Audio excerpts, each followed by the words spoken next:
Boo! I'm Mary. And I'm Katie. And this is the Housewife Did It at Halloween. Halloween edition. Woo! We've been waiting to get here. Yes. Spooky, spooky skeletons. Been a long time coming, but... It is still you and me. Mm-hmm. Alright. I guess housekeeping. I am still working on getting our latest true crime episode up on YouTube about the murders of Jessica Chambers and Mandy Shao. My dog was attacked at daycare, and then we went out of town and got back Sunday and had to get her back and start getting her on like a routine with her medicine and healing and everything. So it's just been like a crazy few days. So I did get the most recent Pop Off uploaded. So True Crime will be next, and then hopefully this one will come out on time and we'll get back on our regular schedule soon. But yeah, just wanted to kind of give you guys some insight on why it's been slow and that I am working on it. I did not forget. Yes. Also, as you know by now, we did not have a pop culture episode this week, but it'll be back Tuesday. And please keep coming back on these Fridays, because this is going to be fun. Yeah. So, today we're starting with a general Cecil Hotel episode. We're going to introduce you to the Cecil, all of its spooky, awful pieces, whatever. And then we will be telling 3 stories that relate to or took place in the Cecil for the remainder of October. So, exciting! I mean, not, but it felt spooky. First one's exciting, kind of. Other ones are kind of bummers. Yeah. But welcome to true crime, so. Yeah. Welcome to the Housewives of Horror. This is what we live for. It's our bread and butter. All right, Mary, you ready? I'm ready. So, the Cecil Hotel, built in 1924 in downtown Los Angeles, is pretty well known for its dark history. It has been the site of many suspicious deaths, suicides, and paranormal activities. In fact, the Cecil Hotel has taken on the nickname of the Suicide. We're going to explore some of the most notable incidents at the Cecil Hotel that make it the notorious location that it is. And as we said, for the rest of October, we'll be doing deep dives on 3 of the most well-known cases associated with the hotel. So,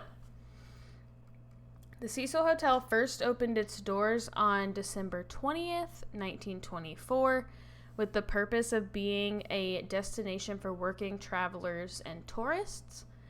It cost about $1 million to build the opulent hotel, fit with marble floors and spiral staircases. And that's about $18 million today. Those who opened the Cecil began to regret it quickly when the Great Depression hit, just 2 years later.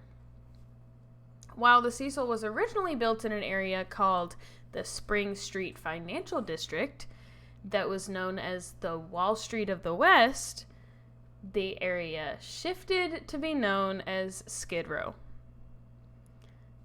Due to financial hardship, railroad travel had significantly decreased, and the 56 blocks surrounding the Cecil, the city started opening options for low-income housing. So it was no longer people coming through, people just started having to live there. Skid Row, though, became home to thousands of homeless people. The city turned their backs on these people, and others started avoiding the area.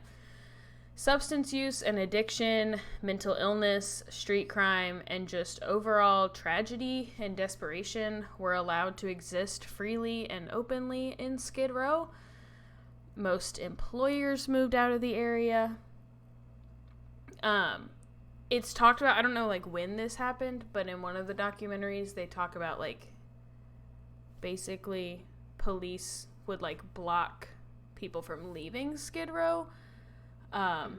But wouldn't, like, police what occurred in Skid Row. Just kind of, it was like a free-for-all, but they just didn't want you going out into, like, the community. Yeah. I've, like, been to Skid Row. Briefly. For my honeymoon, we went to LA, and I wanted to, like, at least drive by the Cecil and just kind of see it. Yeah. So we just drove through. And it was, like, there were, like, a lot of, like, tent cities. And it was, like, really crowded and busy, like, near the hotel. But not so much, like, once we got out of, like, the downtown Skid Row area. Yeah. In the late 1960s, soldiers with PTSD were coming home from Vietnam and struggling to find work or housing. Some lived in the Cecil Hotel as a permanent residence. Also at this time, movements to deinstitutionalize began, causing those with mental illness to be released from institutions. Some that were not placed into other care facilities were forced onto the streets, where very few, if any, resources were offered to them. Gang violence in and around Skid Row increased. There were more frequent overdoses, and tent cities began to spread. With this, the spread of disease increased due to public waste, so just the exposure of fecal matter and urine, and the sharing of needles and drugs. Although police and paramedic presence was near constant, as well as firefighters having to put out literal fires pretty often, people were still able to trade and use drugs openly in Skid Row. So, the Cecil Hotel had 15 floors and 700 rooms. There were options or levels to how you could stay there based on your budget and what experience you were looking for. I didn't note the exact price, although it was given to me, because that price obviously changed over the years, so I didn't know what year those prices were for. But obviously, I know what price it was in the 1980s. We'll get there. So obviously these prices have changed, but here's the levels. The first level included a communal bathroom. The next included a private toilet, but a shared bath. Or, of course, you could pay the highest price for a fully private bathroom. Much later in its history, the Cecil would be bought, and essentially an attempt to rebrand would be made. Half of the Cecil remained the Cecil Hotel, and the other half became the Stay on Main. This was split by floors, so it wasn't actually separate at all. The Stay on Main was utilized as hostel-type tourist housing, and then the Cecil Hotel continued to be used as long-term, low-income housing. Can I ask a question? When they made that split, did they advertise that there were also long-term residents staying, or were they only saying, like, come to the Stay on Main? Yeah. This is a hotel. Yeah, if you booked the Stay on Main, it was through an entirely different website, and you just booked through the Stay on Main. Okay. And so essentially, there was not a separation in anything but marketing, so it was like just a trick. They had two separate, like, front desks. So you would walk into the Stay on Main, you would check in with those people, or you would walk into the Cecil and check in with those people. But then when you went to use an elevator, it was all the same elevator. Obviously, those elevators had access to any floors, so people who lived there long-term, people like serial killers, would have access to the Stay on Main floors. But when you booked, you were just booking at the stay on Main. So unless you like checked the address and saw it's inside the Cecil, no, you would not know that. Yeah. And when did they make that? I believe it was in 2011. Okay. I thought it was more recent. It was before Elisa Lam. I mean, like, more recent than, like in the 2000s, more recent. Yes. I thought you were saying I thought it was more recent than 2011.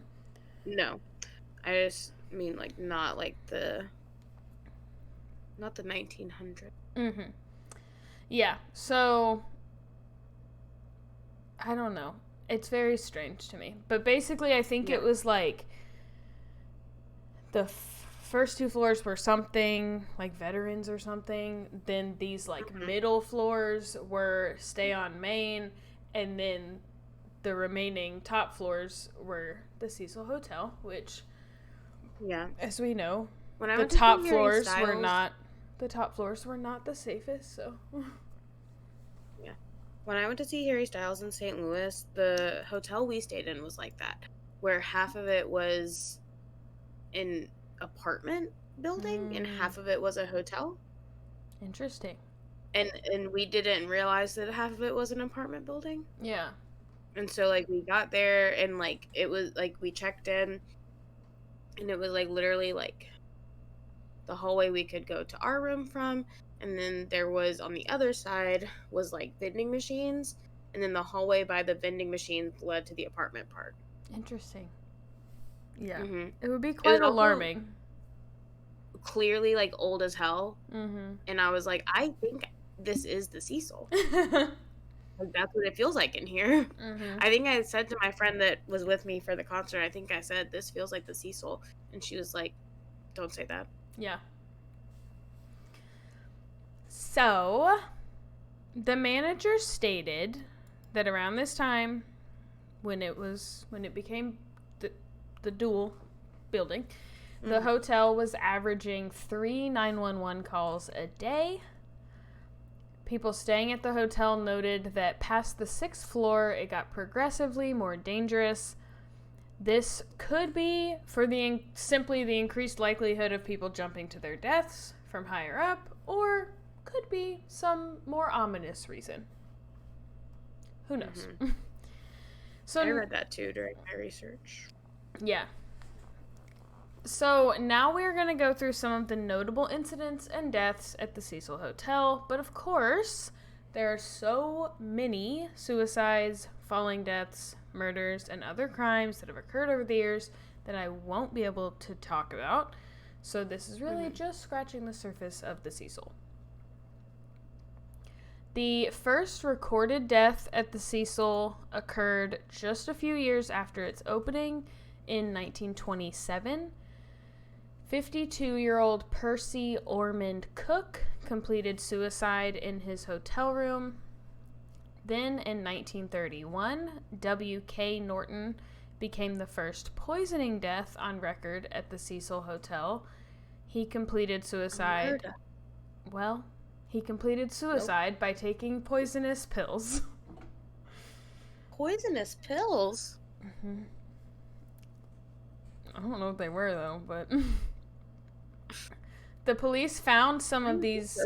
Where do you get those? Wherever murdering people would get them, I guess. The police found some of these capsules remaining in his vest pocket, which is how they were able to know what he took. He was found by a maid only a few hours after his death. In 1934, 53-year-old Louis D. Borden was found dead in his room. Borden was a former sergeant in the Army Medical Corps, and he was recently having major health struggles. The police did find him with a razor nearby, and he had slit his own throat. They also found multiple notes. One confirmed that he ended his life because of his poor health, and the other asked that a Mrs. Edna Hassener be the sole beneficiary of the little that he had. We do not know who Mrs. Edna Hassener is, but she did live in Washington. Good for you, Ed. Woo. I don't know That what. must be good karma. Yeah.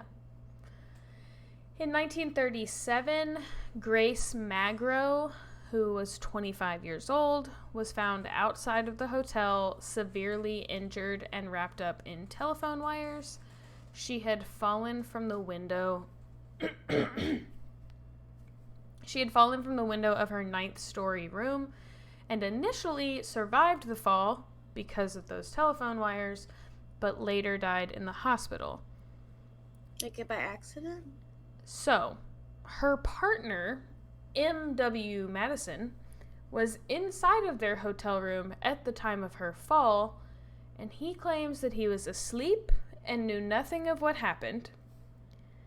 The hotel management seemed to provide the police with a statement to attest to that fact, although it is unclear how they would have known that he was asleep, since they clearly were not inside the hotel room with him. So I would consider this one unsolved and mysterious. Suspicious death. Mm-hmm. What, like, literally, what are they even saying to police? Like, yes, he was asleep. And the police didn't... He also told us he was asleep. The police didn't say, like, how do you know that? Because he said it.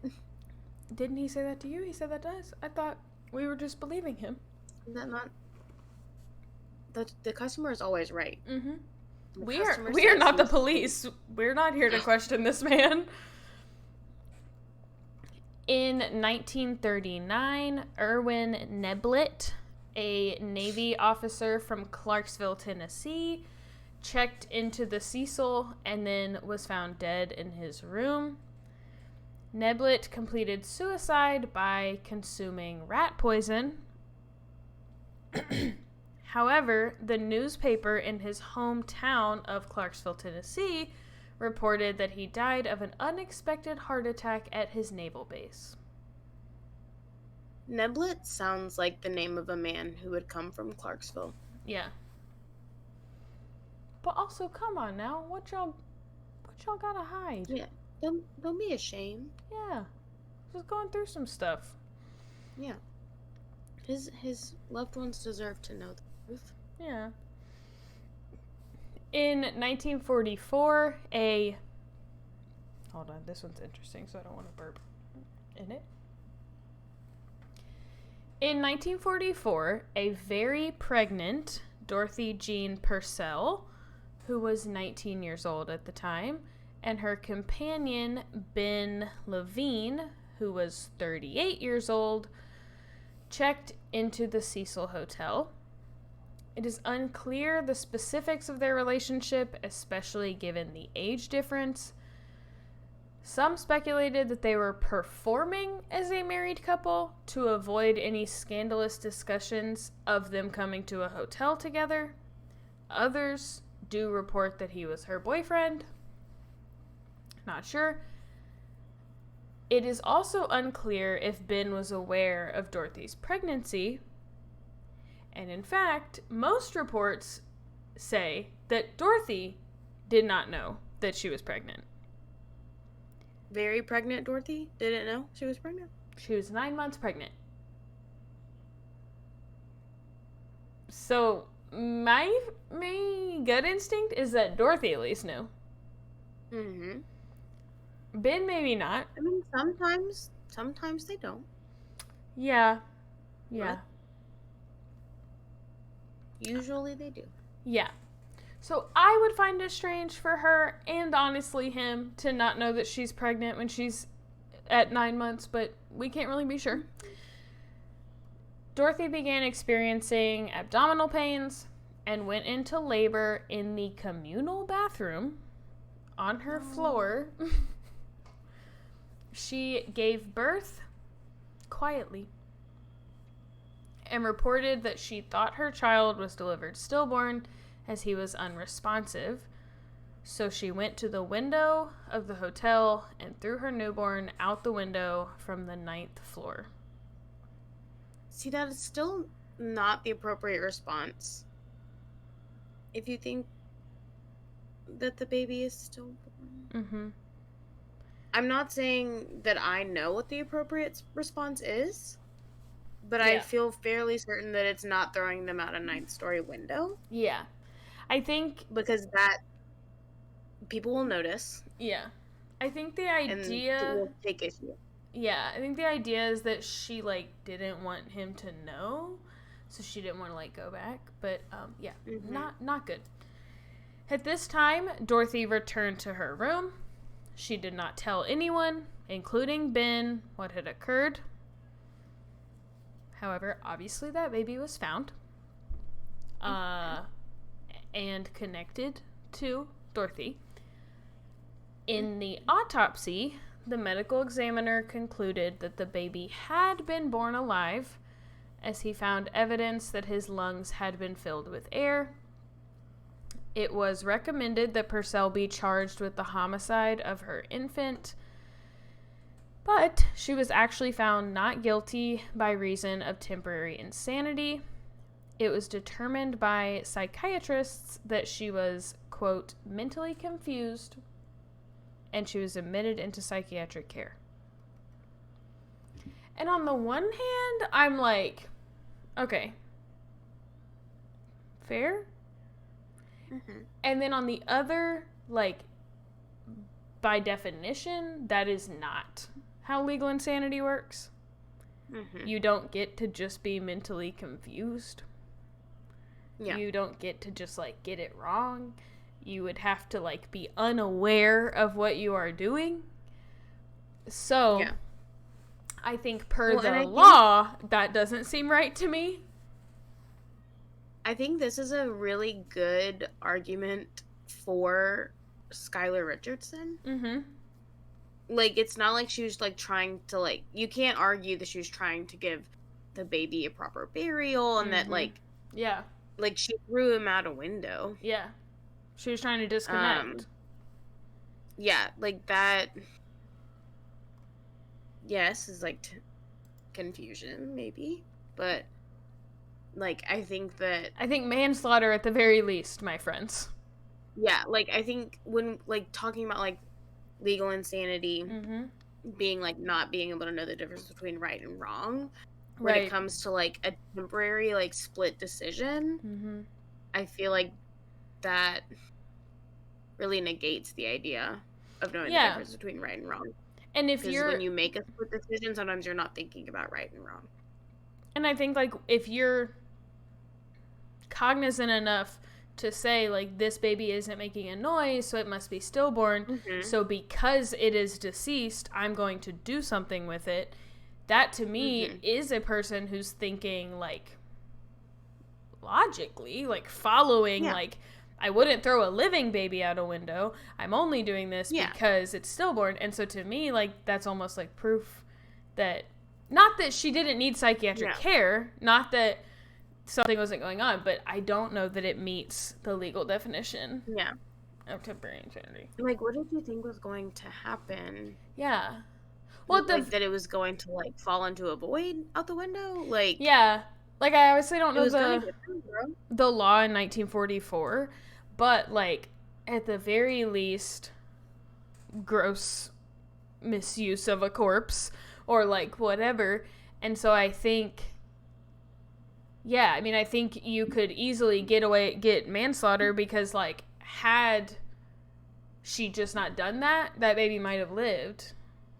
So also, even if the baby was dead, it's not safe to throw things out. You could hit tall windows. Like, if people in New York are, like, spreading the narrative that you can drop a penny and kill someone, you definitely cannot drop a baby. Yeah. And it'd be safe for passersby. True. Another murder that is connected to the Cecil Hotel, but loosely, is that of the Black Dahlia, or Elizabeth Short. Yeah. In January of 1947, the 22-year-old disappeared in Los Angeles, and her mutilated body was found 6 days later. It is said that she visited the Cecil's bar either the day of her disappearance or a few days prior. This is based on the report of an LAPD officer who spoke to a woman in, quote, a bar of a hotel on Main Street. That woman stated to the officer that someone was trying to kill her. However, when the officer was later shown Elizabeth Short's photo, they did not identify her as the woman that they spoke to. Another sign is that this woman told the officer that she was visiting family, but it is known that Elizabeth Short was estranged from her family. It is likely that Short had been to the bar at the Cecil at some point in her life, and obviously, and in her time in LA, but it is unclear if she was there on the week or day of her disappearance, or if the Cecil is connected in any way. My hunch is that it's not, but one day we'll get to explore that. Mm-hmm. So. I just find, like, Black Dahlia theories fascinating. Yeah. Like, the theory that they, like, go over an American Horror Story. Yeah. Is so different from, like, all the other theories I've heard. Yeah. I think it's, like, so cool to think a place like the Cecil is involved. Yeah. And I don't know much about the Black Dahlia story, so I don't, like, know. But at least basing it off of that testimony, loose. Yeah.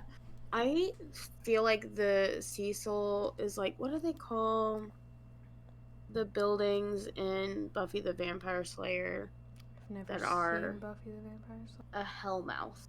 Mm. And I feel like if those are real, that the Cecil is, like, a good contender to be one.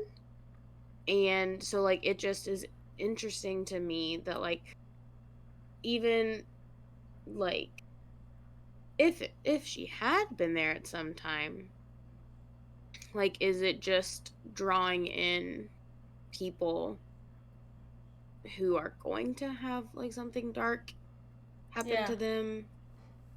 I don't know. It's true. In 1962, 27-year-old Pauline Otten jumped from her 9th story window after arguing with her husband, Dewey. She jumped while he was out at dinner. One report saying that she did this to, quote, teach him a lesson. Which I find suspicious. That he was at dinner. And that would be the reason. But, whatever. She was found dead alongside 65-year-old George Giannini. It was initially thought that the two had completed suicide together, but police quickly realized that Giannini still had his shoes on and his hands in his pocket. It was concluded that Pauline Otten's fall had actually killed Giannini, who was just walking along the sidewalk at the time. No. So, as you theorized, throwing things from the building is dangerous. Yeah. Sweet old man. Yeah. Can you imagine, like, being a cop and, like, finding someone dead with their hands in their pockets still? Mm-hmm. Yeah. Can you imagine, though, like, looking up? Yes. As someone falls on you? Woman is yeah. Rough. Mm-hmm. In 1964, Goldie Osgood, who was nicknamed Pigeon Goldie because she was frequently seen outside feeding the pigeons, was living at the Cecil. She was very well known in the community, and this is one of the more well known and one of the saddest deaths at the hotel. Goldie was a 79-year-old retired telephone operator. She often went over to the nearby Pershing Square to feed the birds and hang out with her friends that she had made in the area. But one day, she was found raped, stabbed above her left breast, and strangled with a hand towel in her room at the hotel. She had been attacked in broad daylight, and her baseball cap and 3 10-pound bags of bird feed were found right next to her body. She has so much food for the birds. I know. The bird... 30 pounds of food for the birds. It gets worse. The bird seed bag had been ripped open and the seeds scattered throughout the room. So no one could even use it. They couldn't, take it and give it to the birds. Sad. As well as other parts of her room had been ransacked. Pigeon Goldie. Pigeon birdie. Goldie Osgood had actually been seen only minutes before her body was found. I don't know how many minutes. 2? 45? I don't know, but I'm guessing that means under an hour. Minutes. Indicating that her killer would have barely escaped being caught in the act. One suspect, Jacques Ellinger, I think, was initially found and questioned just hours after the murder and was actually arrested, but he was later cleared. The arrest was based on the fact that he had been found nearby, walking around with blood-stained clothes, scratches on his face, and someone seemed to have bit his thumb. Ellinger... He did. Guilty as something. Ellinger had once had a room at the Cecil Hotel as well. Typically, I would say, sounds like a slam dunk. But near the Cecil and Skid Row, this is probably more common than most places. Ellinger admits to knowing Goldie Osgood from around the community, but he passed a polygraph test. Which really doesn't mean, a whole lot, but the police... Not admissible in court. The police say he's cleared. Pigeon Goldie's murder has not been solved. However, similarities have been identified with other murders nearby. 3 weeks prior, 50-year-old Viva Brown had been stabbed to death in a nearby hotel. Brown had been raped, stabbed, and strangled with her own stockings. 1 month before Brown's murder, even, another victim who was known to enjoy feeding the pigeons had been murdered. I do not have the name or the cause of death for that person, but it is believed that they could be connected. So my thought is maybe it's a similar cause of death. Going after the pigeon ladies. Yeah, that's so rude. When did this happen? 1964. I know what you're thinking, but we're not there yet. Goldie's friend Jean told a reporter that all the people from the square that knew and loved Goldie had put together what little money they had to make sure they could put up some flowers in Pershing Square in her honor. Put up some bird feeders. Cute. Someone buy 3 10-pound bags. Peace. 30 pounds of bird seed. Joy Johnston tells a story told to her by her father, who lived at the Cecil in 1965. Patrick Johnston reports waking up one night profusely sweating with extreme sleep paralysis. He was entirely unable to move his body. He felt hands closing around his neck and a heaviness on his chest. He struggled to breathe, and when he finally regained control, he ran out of his room to the lobby. The staff in the lobby was unfazed and informed him that someone had been murdered in that room pretty recently. He had been staying in the room that Goldie Osgood had been murdered in less than a year earlier. And there were later reports out of this room of similar experiences. So, believe what you will, Mary looks skeptical, but that's what Patrick says happened to him. I'm not saying I don't believe him, but would that imply that Goldie is the one strangling these people? I don't think so. I don't know. I mean, it could imply that she's like angry in doing that, or it could be, she could have been killed by a ghost entirely. She's not an angry person. Yeah.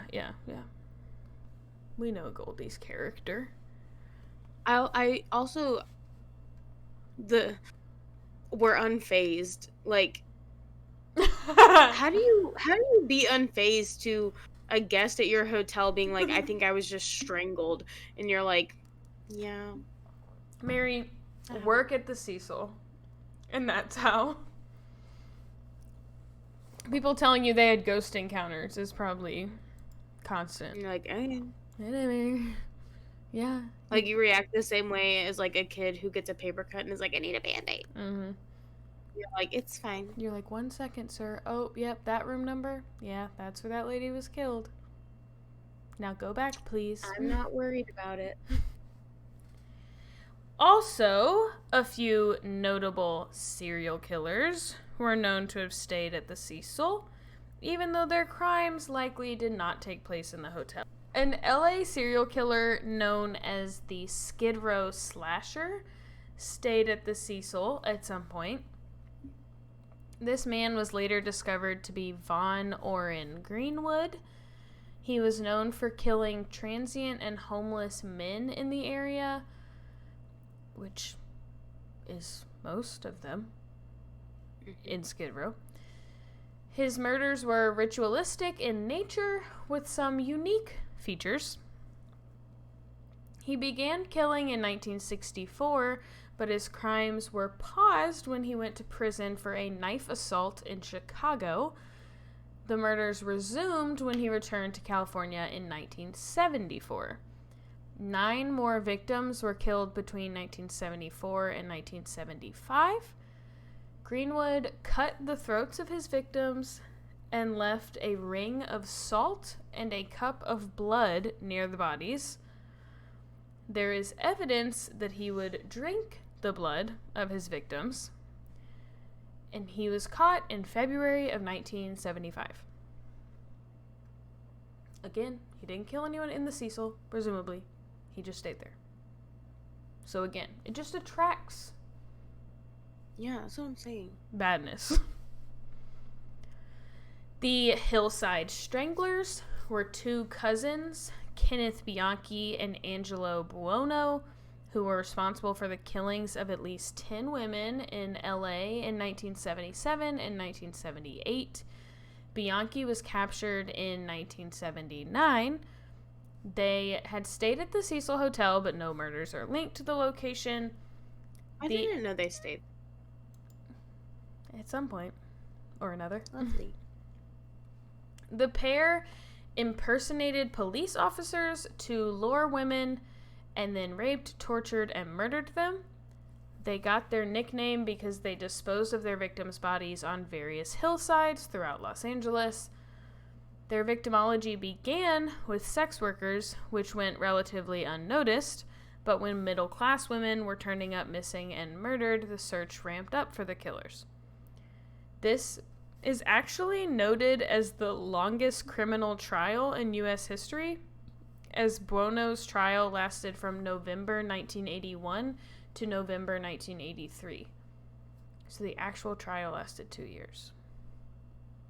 Which doesn't seem like that long, but I think it's because it's like the active trial part? Yeah. Not just like delays and stuff? I don't know. Could you imagine being a jury member? That's what I'm thinking, dude. Like, years? People got kids. Just lost 2 years of my kid's life. Might as well have been in prison. Kids are in college now. They couldn't drive when I started this. Now they're in college. One you will definitely know. Serial killer Richard Ramirez was living at the Cecil just before his capture in 1985. He was known to walk around the Cecil naked or in his underwear, But due to the weird things occurring at the hotel on a regular basis, no one really batted an eye at this. Mm-hmm. A paranormal investigator named Rob stayed in Richard Ramirez's room at a time when the Cecil was open to the public, so sometime in the 2000s.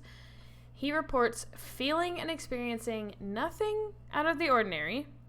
What he does report is a musty smell, brown water, and bedbugs. Fair. That sounds about right. Yeah. Like, my favorite thing about Richard Ramirez is that all of the survivors of Richard Ramirez are like, that man smelled like shit. That's all I can tell you. I can't really give you a good description of him, but he had rotten teeth and he smelled like shit. Yeah. Which is like So a good distinctive feature, you know. Yeah. Strangely, 2 Austrian serial killers have been known to stay at the hotel.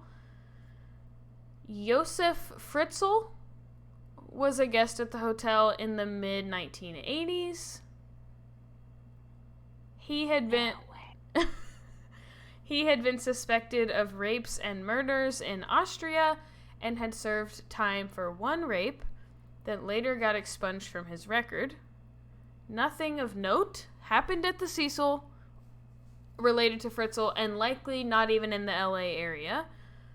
In 2008, Fritzl's daughter Elizabeth was able to get to police to tell them that her father had been holding her captive and raping her in the cellar of their family home for 24 years. In 2009, Josef Fritzl pled guilty and was sentenced to life in prison. I'm learning so much. Yeah? I did not know he stayed there.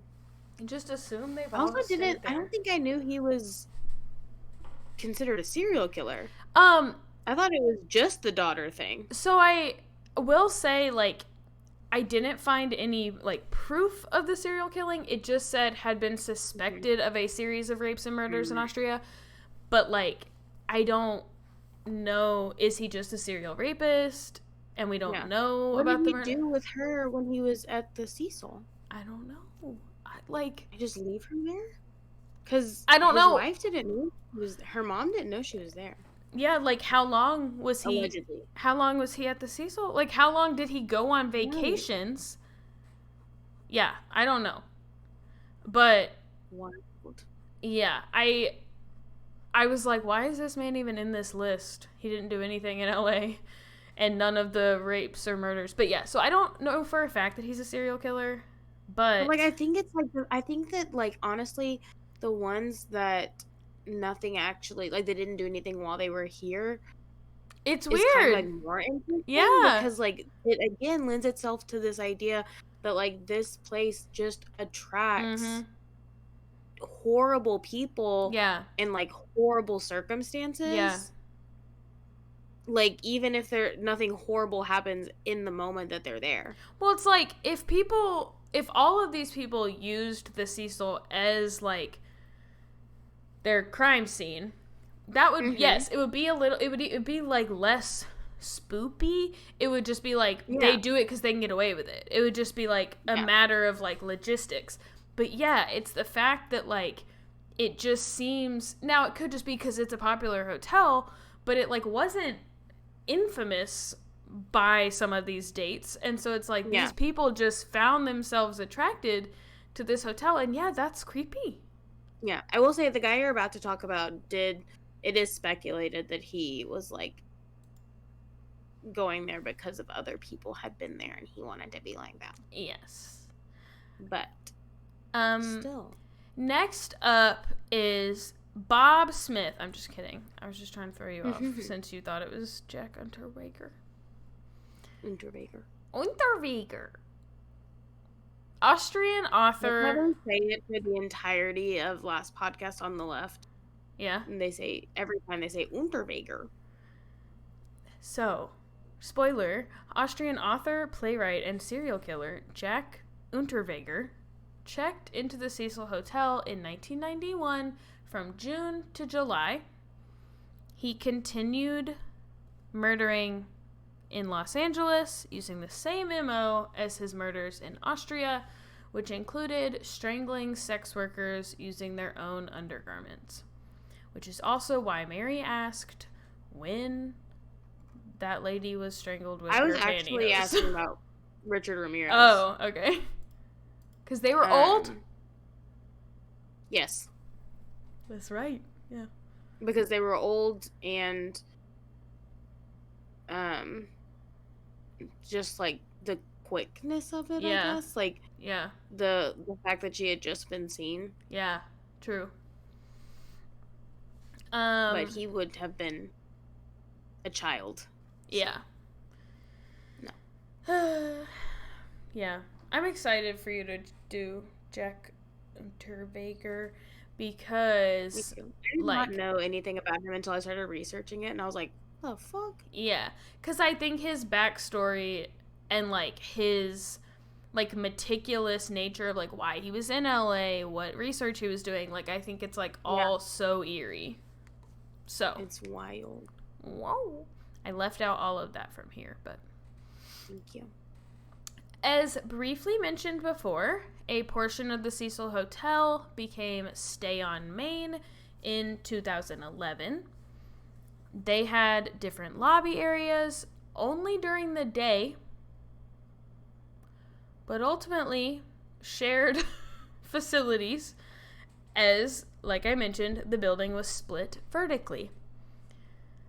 They continued to share a website and management, although, and I don't really know what that means, because like I was saying to you, they're like separate websites. So I don't know if that means like they shared a domain, but like you searched for them separately, or like what that means. But basically, that makes it, that's even shadier. Though. Yeah. But it is like if you were to go through like Expedia, essentially, or whatever, and you put in Stay on Main, it would just say Stay on Main. Right. But like maybe, or maybe they just meant they share like the website's run by the same people. I don't really know. It is shady. And that lady in the documentary just makes it even shadier because she is so shady. On like the branding is so different, like the logos and stuff they use on like the doors. Yeah. So the Stay on Main was geared toward tourism, especially young tourists, including some shared hostel-style rooms. Probably the most well-known case out of the Cecil happened in 2013, and is that of Elisa Lam. Elisa Lam's body was found in the water tank on the roof of the hotel. Her death was a huge mystery dissected by online true crime sleuths, and continues to be, in great part due to the strange surveillance footage of her inside of the hotel's elevator. And that's all you get for now. In 2017, the hotel closed for improvements to be made, and in that same year, the LA City Council voted for the Cecil Hotel to become a historical cultural monument. In 2021... Nothing more, please. Yeah, please. For the love of God. In 2021, it reopened as an affordable housing complex operated by the Skid Row Housing Trust. It now provides affordable living for 600 residents. The rooms were turned into micro apartments, which are typically around 200 to 300 square feet. And the remaining 100 rooms are still devoted to the Stay on Main, which is now advertised as a, quote, 2-star budget hotel with colorful interior, end quote. That's all you can say about it.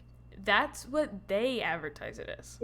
I know, but that's all they can say. It's colorful inside. Well, when I was like, 2-star budget hotel, yikes. And then I was like, wait, they're the ones that said that? Damn. I thought they had to close, like, the Stay on Main part. So. I mean, I think they did for, for, like, No. some part, but yeah. No. And no. No, thank you. I think the affordable housing thing is great. Nice, yeah.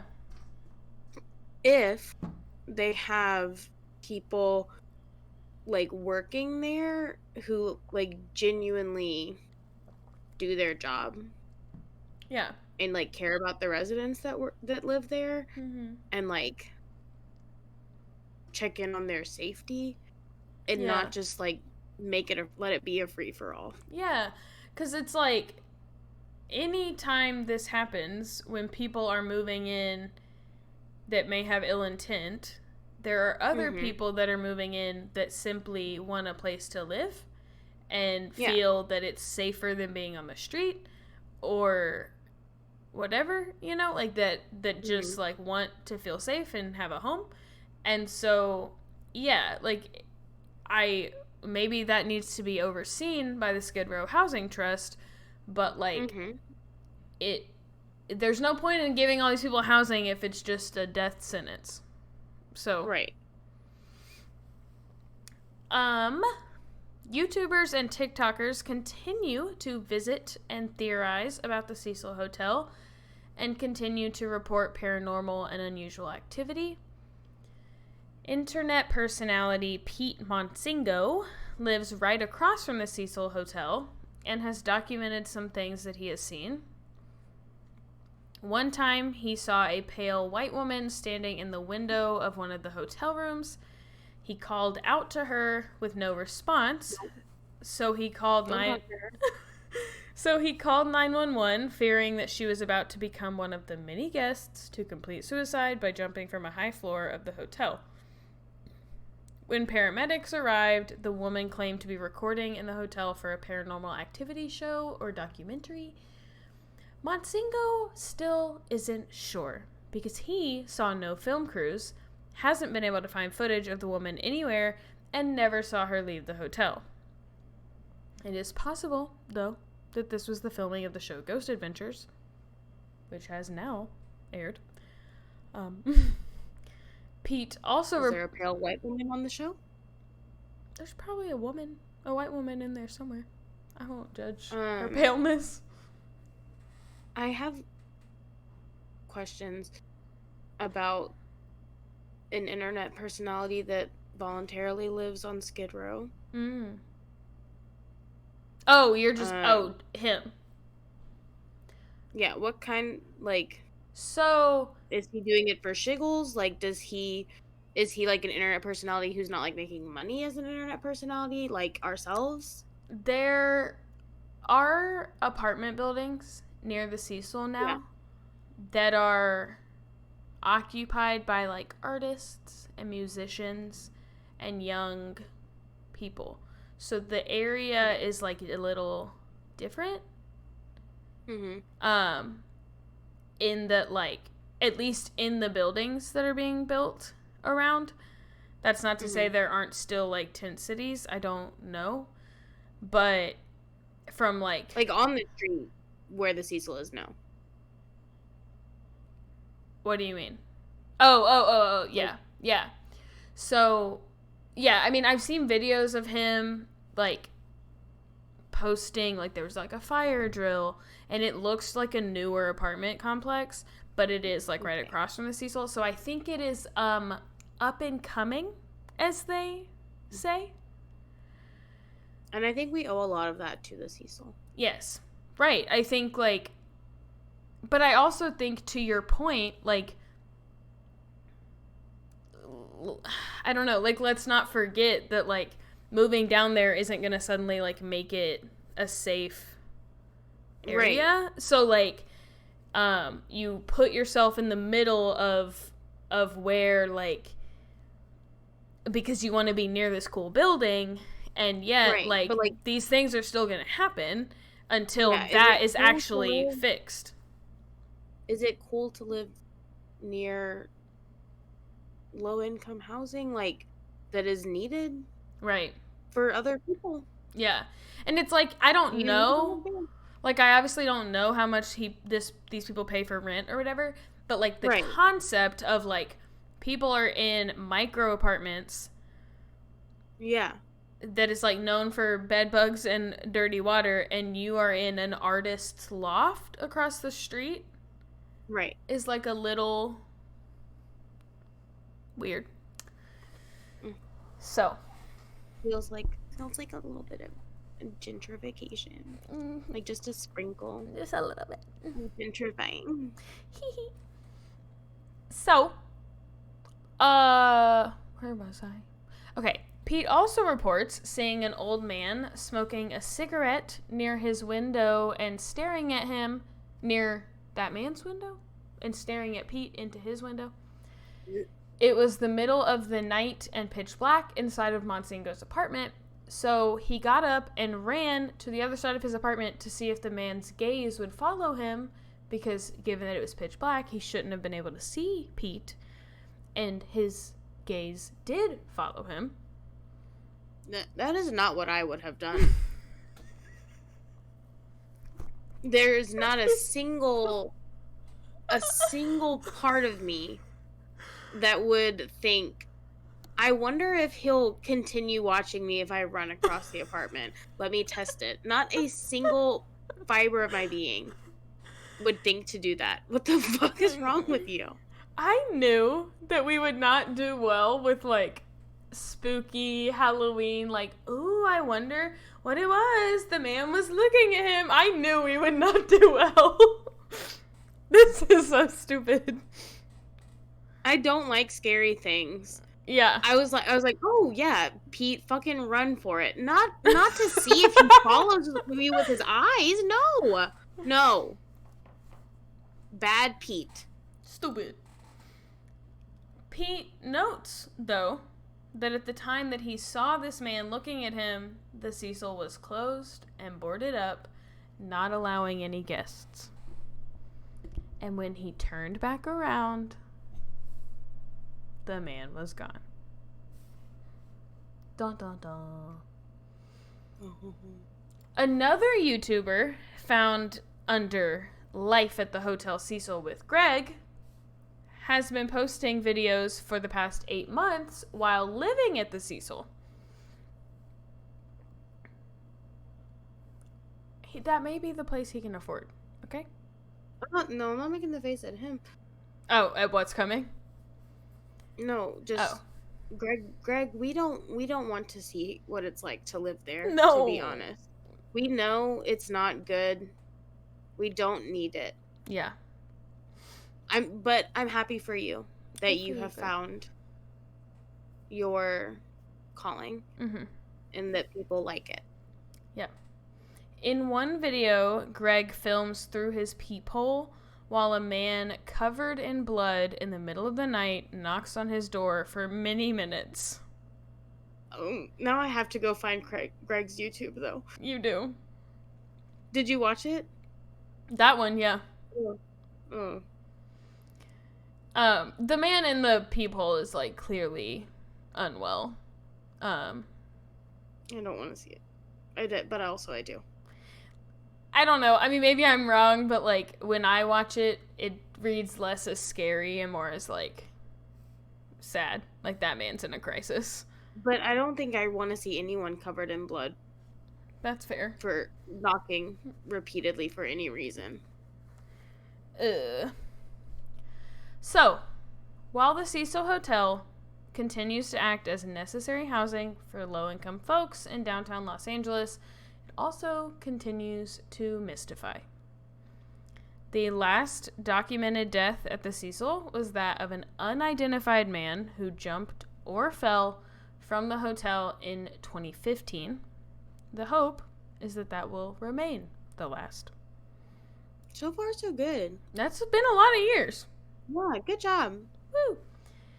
Good job, Cecil. Good job, Greg. But does someone want to check on that man in the peephole? No, we don't.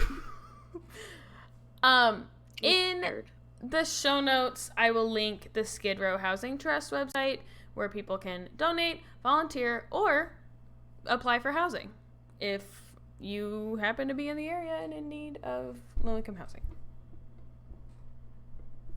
And that's all she wrote. Woo! Good job. So scary. Should we do a different outro too? Yeah, if you want. Bye. Bye, ghouls. Bye, bye, ghoulies. The outro is just me coughing and choking. Bye. Bye. Bye.